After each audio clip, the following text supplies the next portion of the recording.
ಕೃಷ್ಣಾ ಮೇಲ್ದಂಡೆ ಯೋಜನೆಗೆ ಸಂಬಂಧಪಟ್ಟಂತೆ ಅನುಷ್ಠಾನ ಮತ್ತು ಪರಿಹಾರವನ್ನು ನಿಗದಿ ಮಾಡಿ ಮಹತ್ವದ ನಿರ್ಧಾರವನ್ನು ಸರ್ಕಾರ ತೆಗೆದುಕೊಳ್ತು. ಆದರೆ ಪರಿಹಾರ ನಿಧಿಗೆ ಸಂಬಂಧಪಟ್ಟಂತೆ ರೈತರ ಆಕ್ರೋಶ ಭೋಗಿಲೆದಿದೆ. ಡೀಟೇಲ್ಸ್ ಇದೆ, ನೋಡ್ಕೊಂಡು ಬರೋಣ. ಕೃಷ್ಣಾ ಮೇಲ್ದಂಡೆ ಯೋಜನೆಯ 3 ಹಂತಕ್ಕೆ ಸರ್ಕಾರ ಅಸ್ತು.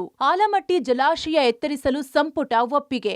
ಭೂಮಿ ಕಳೆದುಕೊಳ್ಳುವ ರೈತರ ಜಮೀನಿಗೆ ಪರಿಹಾರ ಘೋಷಣೆ. ಕೃಷ್ಣಾ ಮೇಲ್ದಂಡೆ ಯೋಜನೆ 3ನೇ ಹಂತದಲ್ಲಿ ಬಾಗಲಕೋಟೆ ಜಿಲ್ಲೆಯ ಆಲಮಟ್ಟಿ ಡ್ಯಾಂ ಎತ್ತರ ಹೆಚ್ಚಳ ಯೋಜನೆಗೆ ಸರ್ಕಾರ ಗ್ರೀನ್ ಸಿಗ್ನಲ್ ನೀಡಿದೆ.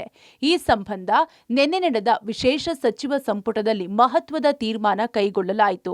ವಿಜಯಪುರ ಜಿಲ್ಲೆಯ ಆಲಮಟ್ಟಿ ಲಾಲ್ ಬಹದ್ದೂರ್ ಶಾಸ್ತ್ರಿ ಜಲಾಶಯದ ಎತ್ತರ 519.6 ಇದ್ದು ಇದೀಗ 524ರಿಂದ 256 ಮೀಟರ್ ಏರಿಕೆಗೆ ಗ್ರೀನ್ ಸಿಗ್ನಲ್ ಸಿಕ್ಕಿದೆ.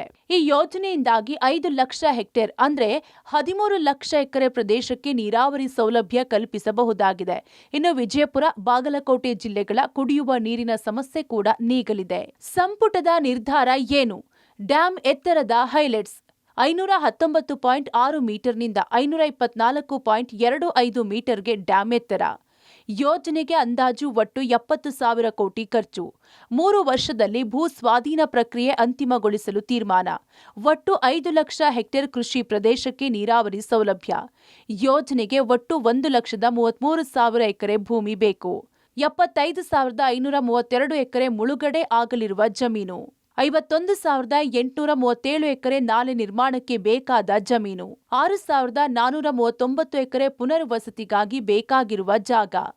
20 ಗ್ರಾಮಗಳು ಈ ಯೋಜನೆಯಿಂದ ಸ್ಥಳಾಂತರ ಆಗಲಿವೆ. ಅಪ್ಪರ್ ಕೃಷ್ಣಾ ಯೋಜನೆ ಈ ಎತ್ತರಿಸೋದ್ರಿಂದ 75,000 ಎಕರೆ ಜಮೀನು ಮುಳುಗಡೆ ಆಗ್ತದೆ.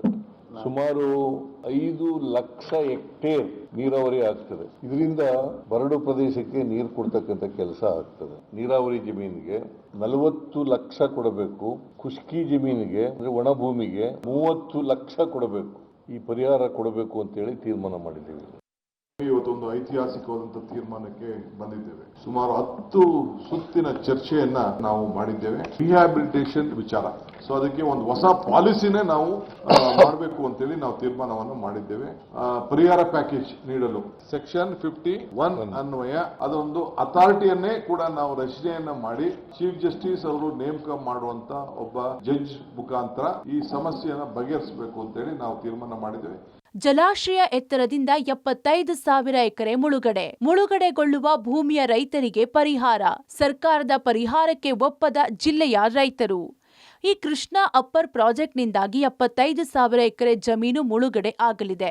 ಈ ಮುಳುಗಡೆಯಾಗುವ ಜಮೀನಿನ ರೈತರಿಗೆ ಇಂದಿನ ರಾಜ್ಯ ಕ್ಯಾಬಿನೆಟ್ ಸಭೆಯಲ್ಲಿ ಪರಿಹಾರವನ್ನ ನಿಗದಿ ಮಾಡಲಾಗಿದೆ. ಮುಳುಗಡೆ ವ್ಯಾಪ್ತಿಯಲ್ಲಿರುವ ನೀರಾವರಿ ಜಮೀನಿಗೆ ಎಕರೆಗೆ 40 ಲಕ್ಷ, ಒಣಭೂಮಿಗೆ ಎಕರೆಗೆ 30 ಲಕ್ಷ ನಿಗದಿ ಮಾಡಲಾಗಿದೆ. ಅದರಂತೆ ಕೆನಾಲ್ ಭಾಗದಲ್ಲಿ ನೀರಾವರಿ ಜಮೀನಿಗೆ ಎಕರೆಗೆ 30 ಲಕ್ಷ, ಒಣಭೂಮಿಗೆ 25 ಲಕ್ಷ ದರ ನಿಗದಿ ಮಾಡಲಾಗಿದೆ.